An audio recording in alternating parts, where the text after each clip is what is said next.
संकट में आई गृह मंत्री अमित शाह की कुर्सी बचाने के लिए मैदान पर उतर आए प्रधानमंत्री नरेंद्र मोदी। आज की सियासत का सबसे बड़ा मुद्दा है, अमित शाह ने डॉक्टर बी.आर. अंबेडकर का अपमान कर दिया। सड़क से लेकर संसद तक कांग्रेस समेत तमाम विपक्षी दल के नेता प्रदर्शन कर रहे हैं। हाथों में बी.आर. अंबेडकर की तस्वीर है और जुमा पर एक ही नारा है, गृह मंत्री इस्तीफा दो, गृह मंत्री इस्तीफा दो। पूरे मसले पर क्या कुछ हो रहा है, कैसे इस मसले की शुरुआत हुई और क्यों ये मसला इतना भारी पड़ गया कि अमित शाह को बचाने के लिए प्रधानमंत्री नरेंद्र मोदी तक को मैदान पर आना पड़ा। जुड़ जाइए मेरे यानी कि आर मोहन तिवारी के साथ लिबरल टीवी पर लाइव शो आपके लिए लेकर आया हूं इस पूरे बड़े मसले पर जिसने देश की सियासत में तूफान मचा दिया है। पहली बार पिछले 10 सालों में गृह मंत्री अमित शाह की कुर्सी पर संकट आया है और संकट इतना भारी है कि प्रधानमंत्री नरेंद्र मोदी को बचाने के लिए, डिफेंड करने के लिए मैदान पर उतरना पड़ गया है। और बीजेपी कहीं ना कहीं उसी इकोसिस्टम का शिकार हो गई है जिस इकोसिस्टम में रहकर बीजेपी ने कांग्रेस की आज ये हालत की कि कभी देश की सत्ता में सालों तक शासन करने वाली कांग्रेस आज विपक्ष की अपनी सीटों को बचाने के लिए भी कहीं ना कहीं जद्दोजहद करती है।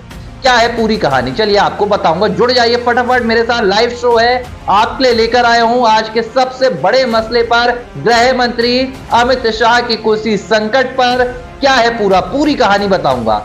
मंगलवार का दिन था, गृह मंत्री अमित शाह देश की सदन के उच्च सदन में खड़े होकर यानी कि राज्यसभा में भाषण दे रहे थे और कांग्रेस पार्टी के खिलाफ एक के बाद एक निशाने साधते जा रहे थे। बार बार बता रहे थे कि कैसे कांग्रेस पार्टी ने देश को पिछड़ा कर दिया, देश के विकास को रोक दिया, इतिहास के साथ छेड़छाड़ की, संविधान के साथ छेड़छाड़ की। बताते बताते गृह मंत्री अमित शाह डॉक्टर बी.आर. अंबेडकर तक पहुंच गए। जाहिर सी बात है, अगर संविधान पर चर्चा होगी, देश के लोकतंत्र पर चर्चा होगी तो डॉक्टर बी.आर. अंबेडकर का नाम किसी की जुबान से छूता नहीं रह सकता। गृह मंत्री अमित शाह ने भी ऐसा ही किया। चर्चा करते करते उन्होंने कहा कि आजकल अंबेडकर का नाम लेना फैशन बन गया है। ये लोग दिन भर अंबेडकर अंबेडकर अंबेडकर की रट लगाते हैं। अगर इतनी बार भगवान का नाम लिया होता तो इन्हें 7 जन्मों तक स्वर्ग मिल जाता। यह बयान था गृह मंत्री अमित शाह का। विपक्ष को निशाने पर ले रहे थे और एक लिहाज से यह कहने की कोशिश करना चाह रहे थे कि जो लोग आज डॉक्टर अंबेडकर के नाम पर राजनीति कर रहे हैं, डॉक्टर भीमराव अंबेडकर के नाम पर सियासत कर रहे हैं, ये नहीं करना चाहिए। लेकिन ये सोशल मीडिया की सियासत है जनाब। यहां पर आपकी जुबान मायने रखती है, आपकी जुबान के पीछे का मंतव्य नहीं। आप क्या कहना चाह रहे हैं, आपके शब्दों में यह बात झलकनी चाहिए। यहां आपके भावनाओं को समझने के लिए कोई नहीं बैठा है, क्योंकि आप भी यही सियासत करते हैं। सियासत के मैदान में तो फिर सब कुछ जायज है। राहुल गांधी अगर आलू ढाल का सोना निकालने की बात करते हैं और उनके बयानों को आज भी दोहराया जाता है, इसी पार्टी के द्वारा दोहराया जाता है, तो आज ये कहना कहां तक जायज होगा कि आपकी पार्टी के नेता कह रहे हैं, भाजपा वाले कह रहे हैं कि भाई कांग्रेस क्लिप कटुआ पार्टी बन गई है, यानी कि सोशल मीडिया पर क्लिप काट कर पेश कर रही है। अमित शाह के इस भाषण को लेकर आरोप जो लग रहे हैं, भाजपा डिफेंड कर रही है, बचाव कर रही है और कह रही है कि भाई जो कांग्रेस है वो क्लिप कटुआ पार्टी बन गई है। लेकिन यही क्लिप कटुआ का जो शुरुआत हुई है, क्लिप काटने की जो शुरुआत हुई है, क्लिप कटुआ का ये जो आगाज हुआ है, ये बताना चाहिए कि इसकी शुरुआत करने वाले तो हम ही हैं। कभी अधीर रंजन चौधरी का बयान, कभी प्रियंका गांधी की फिसली जुबान, तो कभी राहुल गांधी। ये 30 second, 15 second, 5 second social media पर ऐसे वीडियो का मार लगा हुआ है। कहना कुछ और कोई चाह रहा है, पेश अपने अंदाज में किया जाता है। आज अमित शाह भी उसी सियासत के शिकार हो गए, लेकिन बुरे फंस गए। अब कांग्रेस पार्टी और पूरे विपक्षी दलों ने अमित शाह के इस बयान को ना सिर्फ डॉक्टर बी.आर. अंबेडकर का अपमान बताया, ना सिर्फ बाबा साहेब के प्रति नफरत बताई, बल्कि पूरे SC/ST समुदाय, आदिवासी दलित समुदाय के खिलाफ इसे नफरती बयान बताया और इसे अपमान बताया है। पूरा विपक्ष एकजुट हो गया है। वो विपक्ष जो आज से कुछ दिनों पहले तक अडानी और फिर दूसरे मसलों पर बटा हुआ नजर आ रहा था, ईवीएम पर बटे हुए बयान आ रहे थे, लेकिन अब पूरा विपक्ष एकजुट नजर आ रहा है। कांग्रेस पार्टी से लेकर समाजवादी पार्टी, आम आदमी पार्टी, टीएमसी, सभी दलों के सांसद एक सुर में कह रहे हैं, गृह मंत्री अमित शाह इस्तीफा दीजिए। आपने ना सिर्फ डॉक्टर BR अंबेडकर बल्कि पूरे देश के लाखों दलितों और SC/ST वर्ग का अपमान किया है, SC/ST समुदाय का अपमान किया है। अब भाजपा क्या कर रही है? कांग्रेस के मल्लिकार्जुन खड़गे से लेकर राहुल, प्रियंका गांधी सभी ने BR अंबेडकर की एक एक तस्वीर अपने हाथों में ली हुई है। सड़क से संसद तक प्रदर्शन हो रहा है और इस्तीफे की मांग हो रही है। मुश्किल है भाजपा के लिए देश को यह समझा पाना कि भाई गृह मंत्री अमित शाह ने कोई अपमान नहीं किया, क्योंकि यहां तो जो दिखता है वो बिकता है। और फिलहाल सोशल मीडिया पर जो क्लिप वायरल है उसमें अमित शाह की जुबान में यही सुनाई दे रहा है कि डॉक्टर BR अंबेडकर की रट लगाने से अच्छा अगर भगवान का नाम लेते तो 7 जन्मों तक स्वर्ग मिल जाते। अब मसला भाजपा कैसे संभाल रही है? प्रधानमंत्री नरेंद्र मोदी को मैदान पर आना पड़ा है। PM मोदी क्यों मैदान पर आए हैं? भाई अमित शाह का मामला है, भाजपा के कोई दूसरे नेता की बात होती तो शायद PM मोदी मैदान पर नहीं आते, चलने देते कारवा। संबित पात्रा, अमित मालवीय जैसे नेता संभालते रहते, लेकिन जब अमित शाह पर आंच आई है, भाजपा के सियासत के चाणक्य हैं, देश में भाजपा की सत्ता आज काबिज है, तो इसमें अमित शाह का बड़ा और अहम किरदार माना जाता है। PM मोदी की खामोशी यहां पर हो ही नहीं सकती थी। देखिए, दो चीजें हैं, भाजपा के कई नेताओं के अनर्गल बयान आए हैं, चले गए। नुपुर शर्मा जैसे बयान आए जिन्होंने ना सिर्फ भारत में बल्कि दुनिया भर में तहलका मचा दिया था। PM मोदी ने कभी भी उन मुद्दों पर खुलकर नहीं कहा, लेकिन अमित शाह का एक बयान बीती शाम वायरल होता है, उस पर आज विवाद होता है और प्रधानमंत्री नरेंद्र मोदी का एक लंबा चौड़ा सोशल मीडिया पर पोस्ट आता है, जिस पोस्ट के जरिए PM मोदी अपने दोस्त को बचाने की कोशिश करते हैं, गृह मंत्री अमित शाह को डिफेंड करने की कोशिश करते हैं और देश और विपक्ष को यह बताने की कोशिश करते हैं कि भाई हमने अपमान नहीं किया, अमित शाह ने BR अंबेडकर का अपमान नहीं किया, बल्कि आप वो पार्टी रही हैं जो इतिहास के दौर से आज तक डॉक्टर BR अंबेडकर और दलित आदिवासी समुदाय का अपमान करते हैं। PM मोदी ने क्या कुछ कहा है पहले मैं आपको यह बता देता हूं। PM मोदी का सोशल मीडिया पर एक लंबा चौड़ा पोस्ट आया है। इस पोस्ट में PM मोदी कह रहे हैं कि अगर कांग्रेस और उसका सड़ा हुआ रट्टा मार पारिस्थितिकी तंत्र यानी कि इकोसिस्टम सोचता है कि उनके दुर्भावनापूर्ण तरीके से फैलाए गए झूठ से वो अपने कुकर में छिपा सकते हैं, तो उनकी ये सोच गंभीर रूप से गलत है।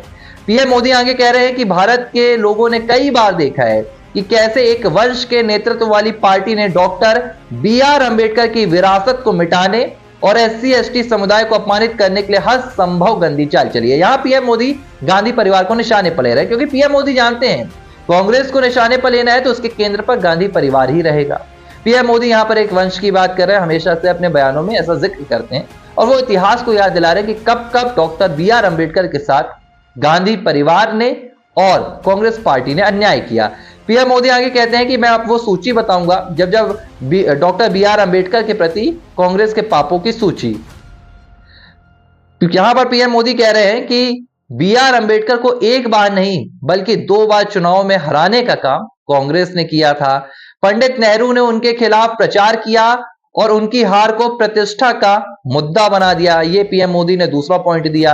अब PM मोदी इसके आगे कह रहे हैं कि डॉक्टर BR अंबेडकर को कांग्रेस ही पार्टी थी जिसने भारत रत्न नहीं दिया। इसके अलावा आज तो वो सड़क पे डॉक्टर BR अंबेडकर की तस्वीर लेकर खड़े हैं, लेकिन कभी संसद के भीतर से भी डॉक्टर BR अंबेडकर की तस्वीर को हटाने वाली कांग्रेस पार्टी थी।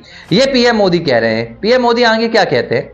PM मोदी कह रहे हैं कि कांग्रेस जितनी चाहे कोशिश कर सकती है, लेकिन वे इस बात से इंकार नहीं कर सकते कि SC/ST समुदाय के खिलाफ सबसे भयानक नरसंहार उनके शासन काल में हुआ है। वर्षों तक वे सत्ता में बैठे रहे, लेकिन SC/ST समुदाय को सशक्त बनाने के लिए कुछ भी नहीं किया। PM मोदी इसके बाद अमित शाह का बचाव करते हैं और कहते हैं कि गृह मंत्री अमित शाह ने संसद में कांग्रेस को एक्सपोज कर दिया। कांग्रेस SC/ST समुदाय की अनदेखी करने का इतिहास कांग्रेस का जो है उसे उजागर कर दिया। खैर, इसके बाद लंबा चौड़ा पोस्ट है जिसमें प्रधानमंत्री नरेंद्र मोदी SC/ST समुदाय और डॉक्टर BR अंबेडकर के प्रति किए गए कार्यों का बखान कर रहे हैं। अब दूसरी तरफ कांग्रेस पार्टी है, सड़क पर खड़ी हुई है। कांग्रेस पार्टी प्रधानमंत्री नरेंद्र मोदी के साथ गृह मंत्री अमित शाह के इस्तीफे की मांग कर रही है। अब ये आग कितनी व्यापक होगी, सवाल ये है। देखिए, मसला क्या है ये आपको भी पता है, देश की जनता जानती है कि गृह मंत्री अमित शाह ने क्या कहा, लेकिन खोजेगा कौन खोजने जाएगा? जो दिखता है वो बिकता है, मैंने जैसा कि कहा। अब सोशल मीडिया पर क्या दिख रहा है कि अमित शाह कह रहे हैं कि अंबेडकर की रट लगाने वाले भगवान का नाम लेते। अब किरण रिजिजू हैं कानून मंत्री, उन्होंने भी बचाव किया। किरण रिजिजू कहते हैं कि 1951 में कानून मंत्री के रूप से इस्तीफा देने के बाद डॉक्टर बी आर अंबेडकर के प्रधानमंत्री नरेंद्र मोदी ने मुझे आज कानून मंत्री बनाया है। मैं उसी बौद्ध समुदाय से हूं जिस बौद्ध धर्म से डॉक्टर बी आर अंबेडकर आते थे। यानी कि अब जाति, धर्म, तमाम समीकरण का इस्तेमाल किया जा रहा है और ये बताने की कोशिश की जा रही है कि कांग्रेस पार्टी ये गलत आरोप लगा रही है, कांग्रेस पार्टी दुर्भावनापूर्ण तरीके से आरोप लगा रही है, क्लिप कटुआ बताया जा रहा है। लेकिन सवाल ये उठता है कि इस तरह की राजनीति की शुरुआत किसने की? इतिहास को टटोला जाए तो भाजपा कहीं कांग्रेस पार्टी के जवाहरलाल नेहरू के बयानों का जिक्र करती है, कभी राहुल गांधी की क्लिप वायरल होती है, राजीव गांधी के वीडियो वायरल होते हैं, सोनिया गांधी की तस्वीरें वायरल की जाती हैं। जब देश की राजनीति को आप इतना संकुचित करते हैं, आप जब झूठी क्लिप्स, कटी फटी क्लिप्स को अपना हथियार बनाते हैं, तो आपको यह बात सोचनी चाहिए कि कभी ये हथियार आपके खिलाफ भी इस्तेमाल हो सकते हैं। बहरहाल राजनीतिक मुद्दे तेज हो रहे हैं, जनता की आवाज फिलहाल गुम हो गई है। अब भाजपा अपना बचाव करेगी, गृह मंत्री अमित शाह अपना बचाव करेंगे, कांग्रेस पार्टी उन्हें फंसाने की कोशिश करेगी, दूसरे विपक्षी दल सड़क से संसद तक बताएंगे कि दलित समुदाय का अपमान हो गया। वो दलित समुदाय जिसके लिए ना तो कांग्रेस पार्टी आवाज उठा रही है फिलहाल, ना भाजपा आवाज उठा रही है, लेकिन अपनी एक दूसरे की पार्टी के साथ एक दूसरे के नेता को बचाने के लिए अब प्रदर्शन होंगे। हो सकता है कि भाई एक दो दिनों में देशव्यापी प्रदर्शन का भी आगाज हो जाए। अरविंद केजरीवाल की पार्टी ने तो ऐलान कर दिया है, अरविंद केजरीवाल ने कह दिया कि भाई कल सड़क पर प्रदर्शन होगा, अमित शाह से इस्तीफे की पेशकश की जाएगी, मांग की जाएगी। अब ये मसला कितनी दूर जाएगा, इसे दलित SC ST समुदाय का अपमान बताया जाएगा, अमित शाह को घेरा जाएगा, सब कुछ अब शुरू होगा। बहरहाल लिबरल टीवी पर इसी खास मसले पर आपके साथ जुड़ा था। आप अपनी राय लगातार हमें कमेंट बॉक्स पर दे सकते हैं। आज तो मैं नहीं पढ़ रहा हूं, लेकिन लगातार आपसे जुड़ा करूंगा, आपके कमेंट भी लूंगा और आपके कमेंट्स का जवाब दूंगा और आपकी राय क्या है उन पर भी बातचीत होगी। बहरहाल लिबरल टीवी पर खबरों का सिलसिला जारी रहेगा। ये मेरा लाइव शो था, इसी तरह हर बड़े मसले पर आपके साथ लाइव रूबरू रहूंगा। देखते रहिए लिबरल टीवी।